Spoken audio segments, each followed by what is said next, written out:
Haryana at 9 PM news channel में आपका स्वागत है। आइए आपको कराते हैं खबरों से अपडेट। आईएमटी खरगोदा सड़कों पर अंतिम लेयर बिछाने का काम शुरू। मारुति से चल रही अंतिम दौर की वार्ता। फाइनल स्टेज पर एमटी के साथ होगी अब बैठक। हरियाणा डे पर रखी जा सकती है आधारशिला। खरगोदा आईएमटी में मारुति आने की चर्चाओं से माहौल पूरा गर्म है। चौतरफा प्रॉपर्टी डीलर सक्रिय हैं। HSIIDC के HOD Sunil Sharma press conference करके ऐलान कर चुके हैं कि जल्द ही मारुति के साथ करार हो सकता है। दूसरी तरफ खरगोदा आईएमटी में विभिन्न साइजों के इंडस्ट्रियल प्लाटों को लेकर ऑनलाइन आवेदन शुरू हो चुके हैं। आईएमटी में 18 किलोमीटर की सड़कों पर अंतिम ब्लैक लेयर बिछाने का काम शुरू कर दिया गया है। जिन अलॉटियों के नाम पहले अलॉट हो चुके हैं वे अपनी बिल्डिंग बनाने का काम भी जल्द शुरू करेंगे। गौरतलब है कि अगर मारुति कंपनी खरगोदा आईएमटी में अपने प्लांट का विस्तार करती है तो सैकड़ों की संख्या में छोटे छोटे व्यावसायिक और घरेलू उद्योग लगाने वाली कंपनियां खुद ब खुद यहां पर आ जाएंगी, जिससे यहां पर हजारों की संख्या में युवाओं को रोजगार के अवसर भी प्राप्त होंगे। अगर सब कुछ ठीक ठाक रहा तो हरियाणा डे 1 नवंबर या इससे पहले भी मारुति अपने प्लांट की आधारशिला खरगोदा आईएमटी में रख सकती है। इस तरह की चर्चा आईएमटी क्षेत्र में प्रॉपर्टी डीलरों द्वारा की जा रही है। खरगोदा आईएमटी में करीब 18 किलोमीटर की 60 मीटर चौड़ी सड़कें बनाई जा रही हैं, जिनका काम अब अंतिम चरण में चला हुआ है। विभिन्न श्रेणियों के प्लाटों को ऑनलाइन आवेदन के जरिए अलॉट करने की कार्यवाही शुरू हो गई है। Vikas Gupta, estate manager IMT Kharkhoda. Maruti से कई चरणों में बातचीत हो चुकी है जो सकारात्मक रही है। अब मामला फाइनल स्टेज पर है। अब अंतिम दौर की बैठक विभाग के मैनेजिंग डायरेक्टर के साथ होनी है, जिसमें अंतिम फैसला होना है। जल्द ही इस संदर्भ में सूचना जारी कर दी जाएगी।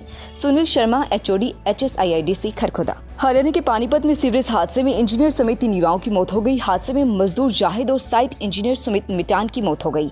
इन्हें बचाने उतरे एक राहगीर की भी जान चली गई। हादसा पानीपत के सेक्टर 24 स्थित TDI कनाट एस्टेट में हुआ। साइट इंजीनियर का रिश्ता तय हो गया था। अगली माह शादी थी। वह बड़ोली का रहने वाला था। मजदूर जाहिद उत्तर प्रदेश की अमरोहा के गांव तलबड़ा का रहने वाला था। ठेकेदार के पास काम किया करता था। हुआ ये कि TDI में सीवर टैंक ब्लॉक हो गया था। यहाँ पर केतन कंस्ट्रक्शन कंपनी निर्माण और मरम्मत का काम करती है। कंपनी के बड़ोली गांव के साइट इंजीनियर सुमित मिटान ने जाहिद और सलमान को टैंक की सफाई करने के लिए बुलाया। दोनों टैंक में उतरे। हरियाणा STF के DSP ने शुक्रवार को सोनीपत में प्रेस कॉन्फ्रेंस कर ऑनलाइन और ऑफलाइन परीक्षाओं में सेटिंग करवाकर परीक्षार्थियों से लाखों रुपए लेकर नौकरी लगवाने का धंधा करने वाले गिरोह के 7 सदस्यों को गिरफ्तार किया है, जिनमें से 4 आरोपी हरियाणा के सोनीपत जिले से और 3 आरोपी राजस्थान के विभिन्न जिलों से शामिल हैं। खरगोदा के गोरड़ गांव के 3 आरोपी हैं। STF पुलिस के मुताबिक यह गिरोह वर्ष 2013 व 14 से ऑनलाइन व ऑफलाइन परीक्षाओं में सेटिंग करके SSC, CHSL व MTS railway clerk, NEET, IIT व सिपाही व अन्य एंट्रेंस परीक्षाओं में परीक्षार्थियों से लाखों रुपए लेकर परीक्षा को पास व नौकरी लगवाने का धंधा किया करते थे। अशोक और शोकी का नेटवर्क जयपुर, दिल्ली, हरियाणा, पंजाब, बिहार आदि राज्यों में बिछा हुआ है, जो अशोक और उसके साथियों द्वारा पानीपत, मोहाली, नागपुर, गन्नौर, सोनीपत में लैब कर रखी है, जो प्रत्येक लैब में 300 से 400 कंप्यूटर प्रयोग में लाए जाते हैं। गिरफ्तार आरोपी अशोक, मोनू, आशीष को जिला अदालत में पेश कर पुलिस रिमांड पर लेकर गहन पूछताछ की जाएगी। गिरफ्तार आरोपियों से पुलिस ने 10 मोबाइल, 6 लैपटॉप और 130 पेन ड्राइव व 3 हार्ड डिस्क भी बरामद की गई हैं। कुल गिरफ्तार अभियुक्त 7। अशोक कुमार, गांव गोरड़, थाना खरगोदा, जिला सोनीपत, हॉल किराएदार, तकरीबन 1 साल से, flat number F103 apex green, Murthal, जिला सोनीपत, हरियाणा। मोनू कुमार, गोरड़, हाल पटेल नगर नज़दीक little angel school, gate number 8, Sonipat, Haryana. Ashish, Gorar, थाना खरगोदा, जिला सोनीपत, हरियाणा। गोरीवासी, कोडला, दौसा, राजस्थान। आकाशवासी, मोतीनगर, जयपुर। आकाशवासी, पानावाला, जयपुर। आशीष, सामलू कला, जींद, हरियाणा। Mahesh Sheoran, DSP STF Haryana. गिरफ्तार आरोपियों पुलिस द्वारा इनाम भी घोषित किया गया था, जिनमें से अशोक कुमार उर्फ शोकी पर 1 लाख रुपए और मोनू उर्फ डॉक्टर पर 50,000 रुपए।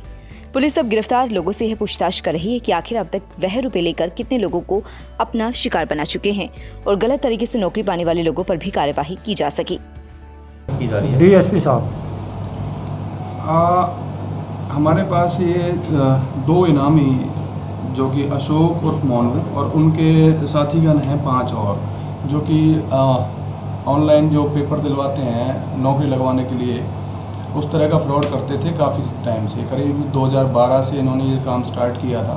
जगह जगह इन्होंने अपनी लैब्स खोली हुई हैं और उन लैब्स में जो एग्ज़ाम होता था उनका रिमोट एक्सेस लेकर, तो जो बंदे इनके पास आते थे, इनके कॉन्टैक्ट के थ्रू जो इनके साथी होते थे, जो बंदे लेके आते थे पेपर पास कराने के लिए, तो उनका ये पेपर पास कराते थे। और जितने भी नौकरियों में इन्होंने एग्ज़ाम दिलवाए हैं उनमें इनका अलग अलग सभी का रेट होता था कि किसी में 5 लाख है तो किसी में 2 लाख है तो किसी में 3 लाख है पेपर पास कराने का। और इनने कई जगहों पे इन्होंने अपनी अलग अलग लैब बना रखी हैं। इनकी पानीपत में भी एक लैब है और गन्नौर में, मुरथल में IITM कॉलेज है, वहाँ पे इनकी लैब बनी हुई हैं।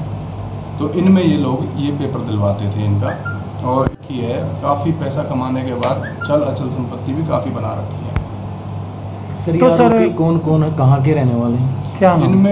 इनमें ये हमारे पास जो भी अरेस्ट हुए हैं टोटल 7 आरोपी हैं, जिनमें से 4 हमारे नागपुर से अरेस्ट हैं और 3 हमारे यहाँ कुंडली एरिया से अरेस्ट हुए हैं। जिनमें से 3 जो आदमी हैं वो हमारे सोनीपत के गोरड गांव के रहने वाले हैं, जिनमें से अशोक उर्फ सोकी, जो कि पहले भी एक मामला भिवानी में दर्ज हुआ है, उसमें मोस्ट वांटेड हमारा, और इस पर इनाम भी है। 1 लाख का इनाम अशोक के ऊपर है और मोनू के ऊपर 50,000 रुपये का इनाम है। सर ये कौन सी परीक्षाएं दिलवाते हैं? ये IIT, JEE और VGL नेट, एम्स की भी, SBI की भी, और इनमें काफ़ी सारी हैं, CHCL, बहुत सारी इस तरह की परीक्षाएं हैं, रेलवे की परीक्षाएं हैं। तो इस तरह की ये परीक्षाएं दिलवाते थे। सर इनका इनमें ये ऑफलाइन ऑनलाइन दोनों तरह से करते थे। पहले इनका जो ऑफलाइन का था तो उसमें किसी न किसी कैंडिडेट को बैठा दिया जाता था। ऑनलाइन में इनका रिमोट एक्सेस लेकर और फिर उनके पेपर को कराया जाता था। सर कॉन्फ्रेंस की जा रही है? DSP साहब,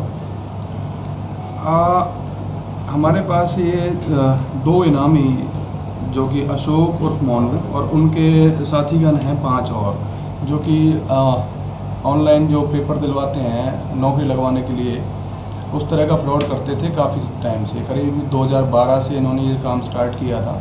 जगह जगह इन्होंने अपनी लैब्स खोली हुई हैं और उन लैब्स में जो एग्ज़ाम होता था उनका रिमोट एक्सेस लेकर, तो जो बंदे इनके पास आते थे, इनके कॉन्टैक्ट के थ्रू जो इनके साथी होते थे, जो बंदे लेके आते थे पेपर पास कराने के लिए, तो उनका ये पेपर पास कराते थे।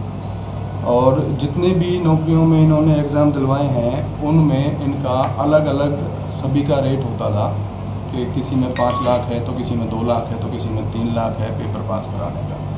और इनने कई जगहों पे इन्होंने अपनी अलग अलग लैब बना रखी हैं। इनकी पानीपत में भी एक लैब है और गन्नौर में, मुरथल में IITM कॉलेज है, वहाँ पे इनकी लैब बनी हुई हैं। तो इनमें ये लोग ये पेपर दिलवाते थे इनका। और सोनीपत मानव अधिकार आयोग के सदस्य एवं पूर्व न्यायाधीश करमचंद पुरी, हरियाणा मानव अधिकार आयोग के सदस्य एवं पूर्व न्यायाधीश करमचंद पुरी ने शुक्रवार को सोनीपत जिला कारागार में निरीक्षण किया और वहां की हालात का जायजा लेने के बाद संतुष्टि जाहिर की। उन्होंने कहा कि फिलहाल सभी व्यवस्था ठीक मिली है और जेल अधीक्षक को निर्देश दिए गए हैं कि वे यहां पर भविष्य में भी व्यवस्थाओं को दुरुस्त रखें। इस दौरान उनको जेल में एक शिकायत प्राप्त हुई जिसका समाधान जल्द करने का आश्वासन दिया गया। हरियाणा मानव अधिकार आयोग के सदस्य करमचंद पुरी ने हरियाणा की जिला जेलों का निरीक्षण करने के बाद शुक्रवार को सोनीपत पहुंचे।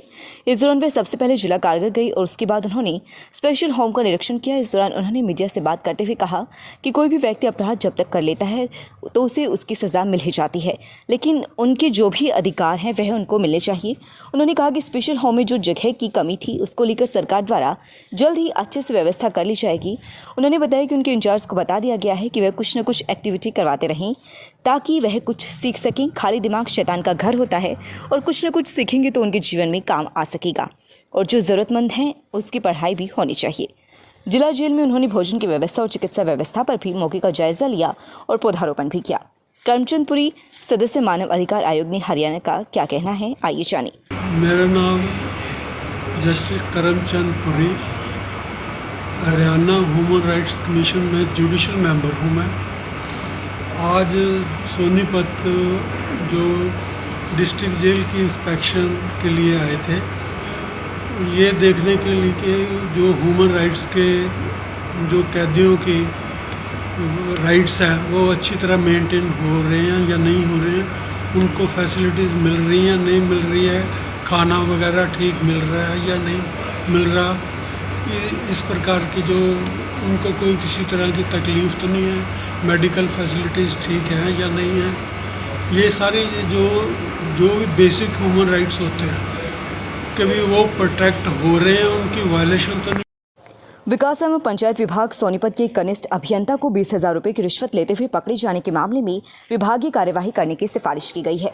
हरियाणा के मुख्यमंत्री मनोहर लाल की भ्रष्टाचार के प्रति जीरो टॉलरेंस नीति पर कार्य करते हुए राज्य चौकसी ब्यूरो द्वारा सरकार के आदेशों पर अगस्त 2021 के दौरान 5 नई जांचें दर्ज की गई हैं और इसके अलावा ब्यूरो ने 4 नई जांचें पूरी कर एक राजपत्रित अधिकारी व 4 अराजपत्रित अधिकारियों के विरुद्ध विभागीय कार्यवाही करने की सिफारिश की है। मैं डॉक्टर रविशंकर, मैं बच्चे का डॉक्टर हूँ। MBBS, DCH, DNB किया हूँ। मैं छोटे बच्चे में जैसे प्री मैच्योर बच्चा हुआ, 28 वीक 26 वीक का बच्चा हुआ या कम वज़न का बच्चा हुआ, उसके लिए हमारे पास नर्सरी है, जिस नर्सरी में हम क्वालिटी का ट्रीटमेंट देते हैं।